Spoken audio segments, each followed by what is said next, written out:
సాతానా సాతానా పారిపో పారిపో, యేసు నాలో ఉన్నాడుగా నాకేం భయం లేదుగా, యేసు నాలో ఉన్నాడుగా నాకేం భయం లేదుగా. యేసు నిందోడించాడు నిన్ను చితుగా తొక్కాడు, యేసు నిందోడించాడు నిన్ను చితుగా తొక్కాడు. తన ప్రాణం పోయిగా ఓకే నీకు మిగిలేగా, తన ప్రాణం పోయిగా ఓకే నీకు మిగిలేగా. నీకు నాకు కొత్తేమి నేను ఆయన సొత్తేగా, నీకు నాకు కొత్తేమి నేను ఆయన సొత్తేగా. ఇంకా నేను ఉంటానుగా యేసుతోనే చెందుగా, ఇంకా నేను ఉంటానుగా యేసుతోనే చెందుగా.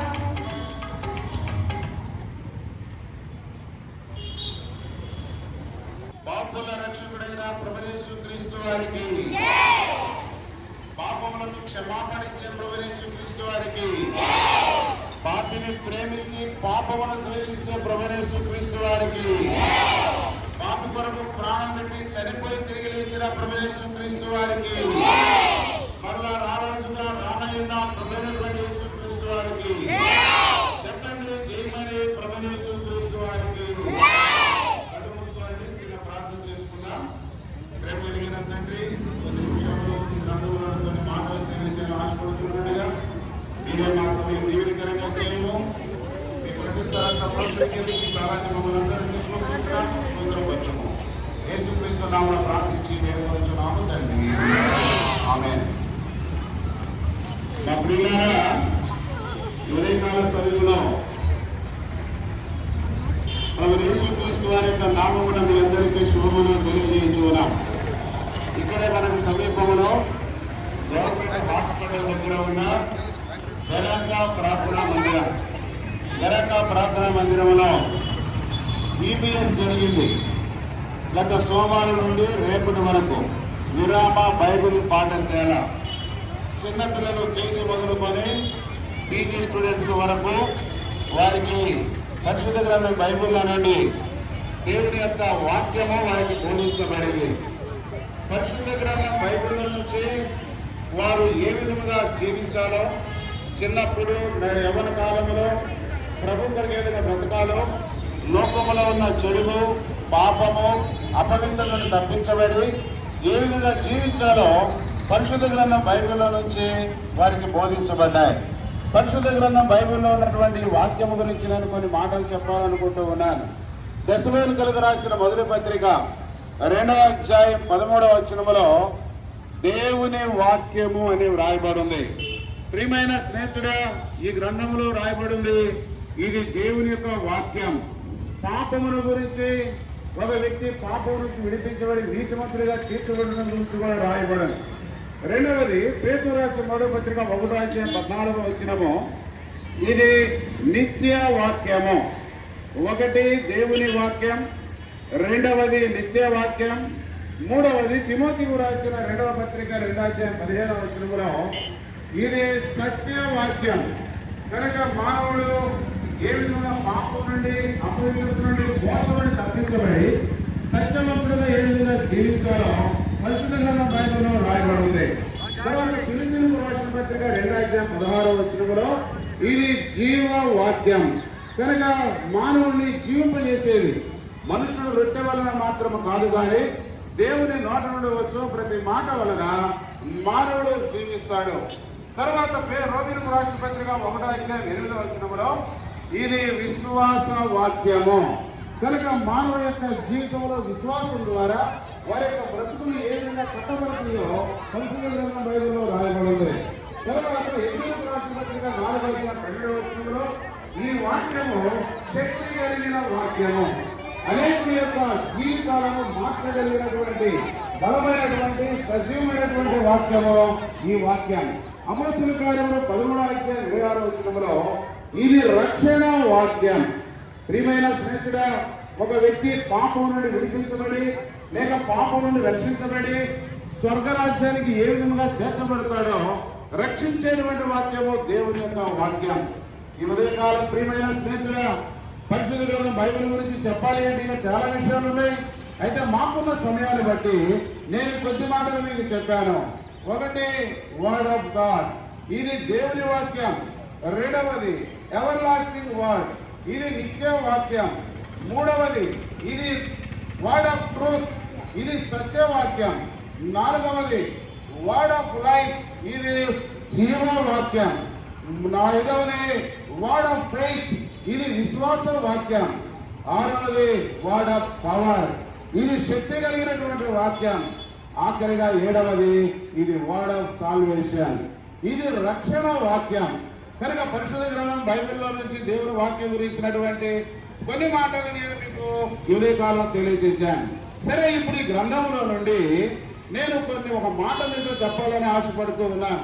పరిశుద్ధ గ్రంథం బైబిల్లో నుండి సామెతల గ్రంథం 22:6 సామెతల గ్రంథం 22:6 చదవండి. బాలుడు నడవలసిన త్రోవను వానికి నేర్పుము, వాడు పెద్దవాడైనప్పుడు దాని నుండి తొలగిపోడు. చెప్పండి అందరూ నాతో, అందరు బాయ్స్ గర్ల్స్ అందరూ చెప్పండి. బాలుడు నడవలసిన త్రోవను వానికి నేర్పుము, వాడు పెద్దవాడైనప్పుడు దాని నుండి తొలగిపోడు. కనుక బాలుడు నడవలసిన త్రోవను వానికి నేర్పుము. ఈరోజు నేను కొన్ని మాటలు చాలా క్లుప్తంగా వాడతాను. ప్రియమైన స్నేహితుడా, మన బిడ్డల విషయంలో తల్లిదండ్రులమైనటువంటి మనం చేయవలసినటువంటి పనులు ఒక 7 ఉన్నాయి. బాగా గుర్తుపెట్టుకోనండి, పేరెంట్స్ అయినటువంటి వారు కూడా. బిడ్డల విషయంలో మనం చేయవలసింది మొట్టమొదటిది టు టీచ్, వాళ్ళకు నేర్పాలి. ఏమి నేర్పాలి? ఈరోజు బైబిల్లో ఒక ఆమె ఉంది, వాళ్ళ కొడుకుకు చెడుతనం చేయడం నేర్పించింది. ఈరోజు ప్రియమైన స్నేహితుడా, ఏ తల్లిదండ్రులు కూడా బిడ్డలు చెడుతనం చేయాలని నేర్పించారు. ఎవరైనా బిడ్డలకు మంచి మాటలే బోధిస్తారు. కనుక నువ్వు బోధించాల్సింది, నేర్పించాల్సింది ఎప్పుడు అంటే వాడు బాలుడుగా ఉన్నప్పుడే. బాలుని హృదయంలో మూఢత్వము స్వాభావికంగా పుట్టుననుంది. ఎందుకంటే చిన్నప్పటి నుంచే పుట్టిన కూడనే విపరీతమైన బుద్ధులు కలిగి ఉంటారని బైబిల్లో రాయబడం. కనుక మన బిడ్డలకు ఏం చేయాలి అంటే వారు బాలుడుగా ఉన్నప్పుడే నేర్పాలి. రెండవది 6:7 కనుక వారికి టు ట్రైన్, బిడ్డలకు అభ్యసింప చేయాలి. రెండవది 2 కొరింథీయులకు రాసిన పత్రిక 12:14 తల్లిదండ్రులు కాబట్టి మన బిడ్డలకు కావలసినవన్నీ కూడా తల్లిదండ్రులు మనం సమకూర్చాలి. ఎఫెసీయులకు రాసిన పత్రిక 6:4 బిడ్డలను బోధలోను శిక్షలోను పెంచాలి. బాగా గమనించండి, ఈరోజు శిక్ష అనేటువంటిది బిడ్డలకు ఇష్టం ఉండట్లేదు, పేరెంట్స్ కూడా ఇష్టం ఉండట్లేదు. స్కూల్లో పిల్లవాడిని టీచరు ఇంతకుముందు కొట్టేవాడు, అందుకనే పిల్లలు చాలా భయభక్తులు ఉండేవారు. కానీ ఇప్పుడు పిల్లలే టీచర్ని లెక్చరర్ని కొట్టేస్తున్నారు. అంటే అర్థమేమిటి? అంటే శిక్షించబడటానికి ఇష్టపడలేదు, కానీ శిక్షణ అవసరం. తండ్రి శిక్షింపని కుమారుడు ఎవడు? ఒకవేళ తండ్రి శిక్షించకపోతే అతను దుర్భిక్షుడైపోతాడు. అందుకే 29వ అధ్యాయం సామెతల గ్రంథం 15వ బెత్తమును గద్దింపును జ్ఞానము కలుగు చేయనుంది. చూశారండి, బెత్తమును గద్దింపును జ్ఞానం కలుగు చేయను. అందుకే టీచర్ దగ్గర స్కూల్లో బెత్తం ఎందుకు ఉంటాడు అంటే వాళ్ళని జ్ఞానవంతులుగా చేయడానికి, వాళ్ళని కొట్టడానికో చావగొట్టడానికో కాదు. అదుపు లేని బాలుడు తన తల్లికి అవమానం తెస్తున్నానుంది. ఒకవేళ పిల్లవాడు అదుపు లేడనుకోండి, తల్లిదండ్రులకు అవమానాన్ని తీసుకొస్తాడు. కనుకనే పిల్లలను బోధలో శిక్షణ కూడా పెంచాలి.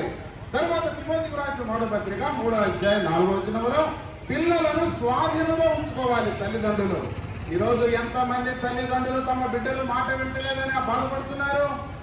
ఈరోజు ప్రియమైన స్నేహితుడా, ఈరోజు తల్లిదండ్రుల యొక్క బాధ ఏమిటి అంటే ప్రధానమైన బాధ, పెంచుతున్నారు, కష్టపడి చదివిస్తున్నారు, పెద్దవాళ్ళు అవుతున్నారు, కానీ ఆఖరికి ఏ తల్లి అయితే కని పెంచి పెద్ద చేసిందో ఆ తల్లినే చంపుతున్నాడు, ఆ తండ్రినే చంపుతున్నాడు, వాళ్ళకే తిరుగుబాటు చేస్తున్నాడు. ఎంత బాధాకరమైనటువంటి పరిస్థితి అండి. ఈరోజు పిల్లలను స్వాధీనంలో ఉంచుకోలేకపోతున్నారు. పెంచుతున్నారు, ప్రేమకు వాళ్ళకి కావాల్సిన ఆశ సమకూరుస్తున్నారు, చదువు నేర్పిస్తున్నారు, వాళ్ళ అవసరాలను తీరుస్తున్నారు, కానీ వారిని కంట్రోల్లో ఉంచుకోలేకపోతున్నారు. ఇది పేరెంటల్ వీక్నెస్ కొన్నిసార్లు కనబడుతుంది. ఆఖరిగా హిందూ రాష్ట్ర పత్రిక 2వ అధ్యాయం 4వ వచనం, పిల్లలను ప్రేమించాలి. అంత మాత్రమే కాదు, 7వది లీడ్ ద చిల్డ్రన్, పిల్లలకు చెప్పాలి what is wrong, what is right, ఏది తప్పు, ఏది న్యాయం, ఏది మంచి అనేటువంటిది వారికి నేర్పాలి.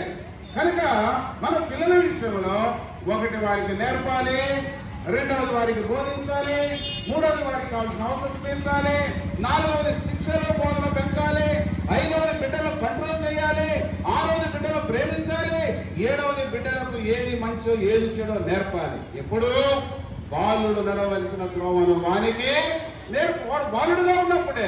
ఎందుకు అంటే ఒకవేళ పిల్లవాడు చెడిపోతే సమాజం పాడవుతుంది. నేటి పౌరులే, నేటి బాలులే రేపటి పౌరులు. మరి బాలులు వారి జీవితాలు బాగుంటే సమాజం కూడా బాగుంటుంది.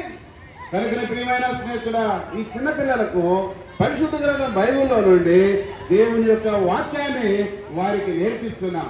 ఎందుకు అంటే చిన్న వయసులోనే పాపం నుండి, చెడు నుండి, అపవిత్రం నుండి తప్పించబడాలి. ఇందాక చెప్పాను కదా, ఈ గ్రంథం ఇది రక్షణ వాక్యమని. వారు పాపం నుండి రక్షించబడి నీతి మార్గంలో వారు నడవడానికి కావాల్సిన మాటలు చిన్న వయసులో వారికి బోధించబడుతూ ఉన్నాయి. ఇప్పుడు నేను కొన్ని మాటలు చెప్పేసి నేను ముగిస్తాను. బాలుడు నడవలసిన త్రోవలు వారికి ఏం చెప్పన్నాడండి? నేర్పము. ఏం నేర్పాలి బాలుడికి? ఈరోజు పిల్లలకు మనం ఏం నేర్పాలి అంటే మొట్టమొదటిది ద్వితీయోపదేశకాండం 4వ అధ్యాయం 10వ వచనం, దేవునికి భయపడుట నేర్పాలి. ఎవరికి ఏం నేర్పాలండి? దేవునికి భయపడుట నేర్పాలి. దేవునికి గనక పిల్లవాడు భయపడితే తల్లిదండ్రులకు భయపడతాడు, స్కూల్లో టీచర్స్ కు భయపడతాడు, సమాజంలో పెద్దలకు భయపడతాడు, గౌరవిస్తాడు. దేవునికే భయపడినటువంటి వాడు ఎవరికి భయపడడు. ఈరోజు అందుకే విచ్చలవిడితనం అయిపోతుంది. దైవ భయం లేదు. దైవ భయం లేకపోతే ఏం చేస్తాడో తెలుసా? పరిశుద్ధ గ్రంథంలో ఒక మాట రాయబడింది, భయము నుండి పాపము చేయకుడి. భయం లేని వాడు ఏం చేస్తాడండి? పాపం చేస్తాడు. అదే దైవ భయం లేనటువంటి వాడు పాపము చేయడు. అందుకే ఈ పిల్లలకు నేర్పేది ఏమిటంటే దైవ భయం. పాపము చేయకుండా పాపం వల్ల వచ్చే నష్టం ఏమిటో, పాపం వల్ల వచ్చే ఇబ్బంది ఏమిటో, పాపంలో చేస్తే ఏమవుతుందో తెలియజేసి ఆ పాప జీవితం విడిపించబడి వారు దైవ భయం కలిగి జీవించడమో అక్కడ నేర్పిస్తాం. 2వ రాజుల గ్రంథం 12వ అధ్యాయం 2వ వచనం, బిడ్డలకు ఏమి నేర్పించాలి అంటే బుద్ధి నేర్పించాలి. కొన్నిసార్లు అంటాం బుద్ధి లేదురా నీకు అని. అవును, ఎప్పుడు నేర్పాలి బుద్ధి? బాలుడిగా ఉన్నప్పుడే వానికి దేవుని భయం నేర్పాలి, బిడ్డలకు బుద్ధి నేర్పాలి. దశలకు రాసిన మొదటి పత్రిక 4వ అధ్యాయం 2వ వచనం, దేవునిని ఎలాగో సంతోష పెట్టాలో బిడ్డలకు నేర్పించాలి. ఈరోజు దేవునికి దుఃఖం కలిగించేవారుగా ఉండకూడదు మన బిడ్డలు. బిడ్డలు దేవునికి సంతోషం చేసేవారు, సంతోషించేవారు ఉండాలా. తీతుకు రాసిన పత్రిక 3వ అధ్యాయం 14వ వచనం, మన బిడ్డలు సత్క్రియలు శ్రద్ధగా చేయడం వారికి నేర్పించాలి. మంచి క్రియలు చేయాలి.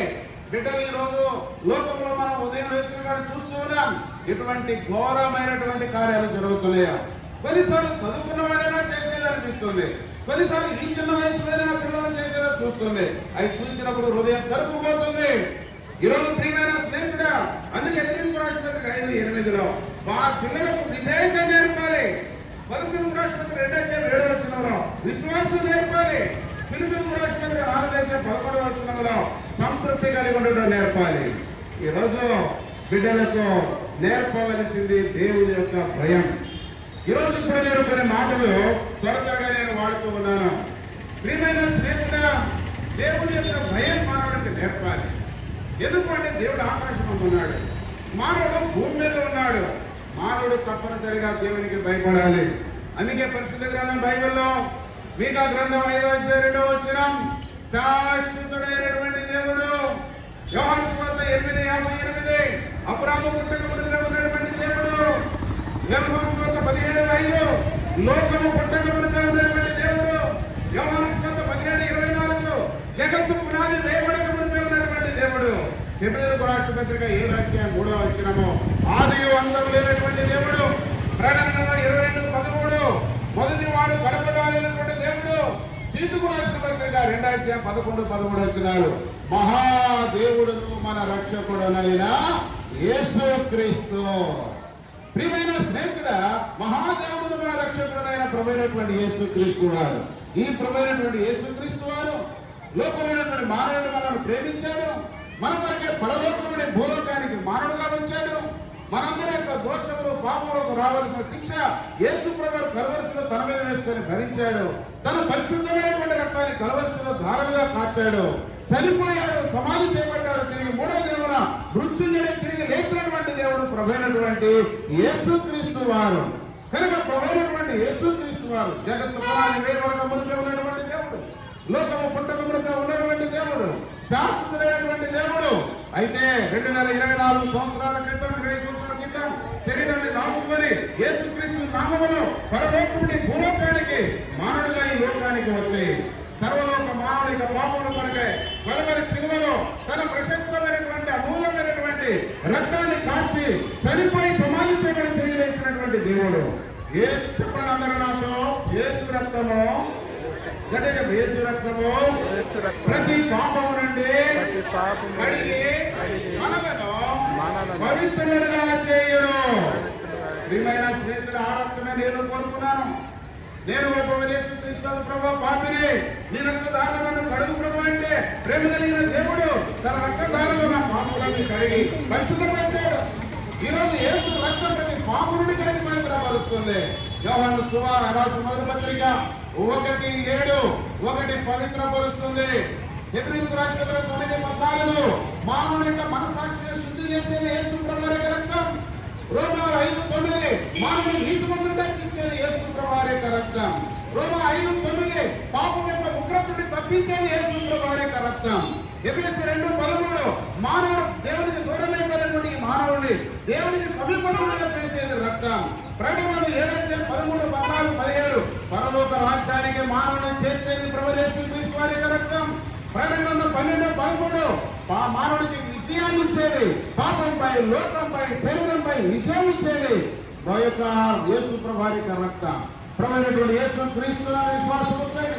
పరిశుద్ధ గ్రంథం బైబిల్లో రాయబడింది, మన పాపాలు మనం ఒప్పుకునేలా ఆయన నమ్మదగిన వాడు, నీతిమంతుడు కనుక ఆయన రక్తం ప్రతి పాపుడి కలిగి మనల్ని పవిత్రంగా చేయడానికి రాయబడింది. ప్రభువు యేసుక్రీస్తు విశ్వాసం ఉంచము, అప్పుడు నీవు రక్షించబడతావు, నీ ఇంటి వారు రక్షించబడతారు. అంత మాత్రమే కాదు, బాలుడు నడవలసిన త్రోవను వానికి బాల్య దినాలను వారికి నేర్పితే వాడు పెద్దవాడైనప్పుడు దాని నుండి తొలగిపోకుండా పరిశుద్ధంగా పవిత్రంగా భూలోకంలో జీవించే గొప్ప భాగ్యము. పిల్లలు మనకు మాట్లాడేటువంటి వారుగా, పిల్లలు గౌరవించేటువంటి వారుగా, పిల్లలు దేవుడికి భయపడేటువంటి వారుగా, పాపలను తొలగించబడేటువంటి వారుగా, వారు పిల్లలు తల్లిదండ్రులకు ఉపయోగపడేటువంటి వారుగా ఉంటారు. ఒక దినాన పరలోక రాజ్యాలకు హక్కుదారులుగా ఉంటారు. నరకాన్ని తప్పించబడే నిత్యశివులకు వారసులుగా ఉంటారు. మేము ఇంకా చెప్పాలని ఆశ ఉంది, కానీ మాకున్న సమయాన్ని బట్టి చెప్పలేము. అందుకే ఇక్కడే సమీపంలో గవర్నమెంట్ హాస్పిటల్ దగ్గర బెరాక ప్రార్థనా మందిరం ఉంది. ప్రతి ఆదివారం అక్కడ దైవారాధన జరుగుతుంది. వారంలో నియామకుడితో జరుగుతున్నాయి. మీరు రావచ్చు, అందరికీ ప్రేమపూర్వక ఆహ్వానం. వచ్చి దేవుని వాక్యని ఆత్మీయులు పొందవలసిందిగా ప్రేమతో మనం చేస్తూ ఉన్నాం. చెప్పండి అందరూ నాతో, ప్రభు అయిన యేసునందు విశ్వాసం వచ్చుము, అప్పుడు నీవును నీ ఇంటి వారును రక్షణ పొందుదురు. కళ్ళు మూసుకునండి, అందరూ ప్రార్థన చేసుకుంటాం. మా సహోదరులు మీ దగ్గర కరపత్రాలు తీసుకుని వస్తున్నారు, అది తీసుకోనండి, చదవండి. సత్యంలో కూర్చున్న అనుభవ జ్ఞానంకు రావాల్సిందిగా మనం చేస్తున్నాం. ప్రేమగల మా ప్రియ పరలోకపు తండ్రి, పరిశుద్ధమైన దేవ, జీవములేసే వందనములు స్తోత్రములు చెల్లించుకుంటున్నాం.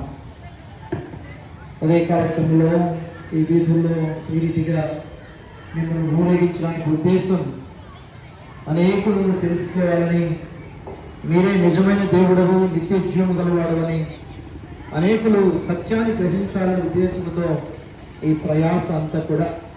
ఒక పాపి మారు మనసు పొందితే పరలోకంలో గొప్ప సంతోషం. ఎవరినో నశించడం మీకు ఇష్టం లేదు, అందరూ అంతటా మారు మనసు పొందాలని మీరు ఇష్టపడి ఈ యొక్క సత్య సువార్తను అందించడానికి మీరు ఇష్టపడుతున్న మీ ప్రేమకి వందనాలు. మీరు తెరిచిన ద్వారాలను బట్టి వందనాలు. అనేకులు విన్నారు తండ్రి.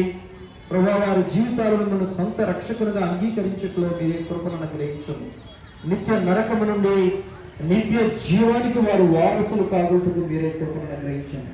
పాపి పరలోకము చేరడు కానీ పాపం నుంచి విడుదల పొందడం ద్వారా ఆ పరలోక రాజ్యంలో ప్రవేశిస్తారు. అలా ప్రవేశించాలంటే యేసుక్రీస్తు వారే మార్గం అనే సత్యాన్ని వారు గుర్తెరిగినట్లు సాయం చేయండి. అదే సమయంలో బాలుడు నడవలసిన త్రోవను వారికి నేర్పును, వారు పెద్దవాడైనప్పుడు దానిని తొలగిపోయిన వాక్యం సెలవిస్తుంది. ఈ దినాల్లో బిడ్డలు ఎంతగానో మైకన్న పరిస్థితుల్లో వారు చెడిపోయి 5 ఏళ్ళుగా ఉంటూ కుటుంబాలకు, సంఘానికి, దేశానికి ఎంతో నష్టాన్ని తీసుకుని వస్తున్నట్టు పరిస్థితులు. ప్రభా, అలాంటి వారిని దర్శించి ఉన్నాయినా అలా పోకుండా ఉండాలంటే వారికి బాల్యజన్మలోనే సృష్టికర్తను ప్రభువు యేసు క్రీస్తు వారికి పరిచయం చేయడానికి మీరే సాయపడుతున్నారండి తండ్రి. మొట్టమొదటి వారు హృదయం స్వీకరించడం ద్వారా, వారు సత్యాన్ని తెలుసుకోవడం ద్వారా వారి బిడ్డలకు వారిని నేర్పేవారు ఉంటారు. కాబట్టి ఈ యొక్క ఉదయకాల సమయంలో తండ్రి శిక్షించని కుమారుడు దుర్భుజులను మీరు సెలవిస్తూ వచ్చిన వారు ఉంటున్నారు. కాబట్టి ప్రేమించే వారు శిక్షిస్తాడు. మీరు ప్రేమించు దేవుడు అయితే మమ్మల్ని శిక్షించడం మా కొరకు ప్రాణం పెట్టారు. కాబట్టి అనేకులు ఈ మాటలు విన్నారు తండ్రి. నిత్య జీవానికి నిర్ణయించబడిన వారందరూ రక్షణ పొందడంలో సాయం చేయడం. మా పరిధిలో మేము సువార్త ప్రకటించాం. వారు విన్నారు. విశ్వసించే రక్షణ, విశ్వసించకపోతే నిత్య శిక్ష ఉందని వారు గుర్తిరిగి నేనైనా వారి జీవితాల్లో వారి పాపంలో ఒప్పుకున్న అనుభవాలు తీసుకుందాము. దీని ముందుకు వెళ్తున్నాం. తోడేయము మీ సన్నిధి మాతో కూడా ఉంచమని యేసు ప్రభు వారి శ్రేష్టమైన నామమున స్తుతించి ప్రార్థించి వేడుకుంటున్నాం తండ్రి. ఆమేన్.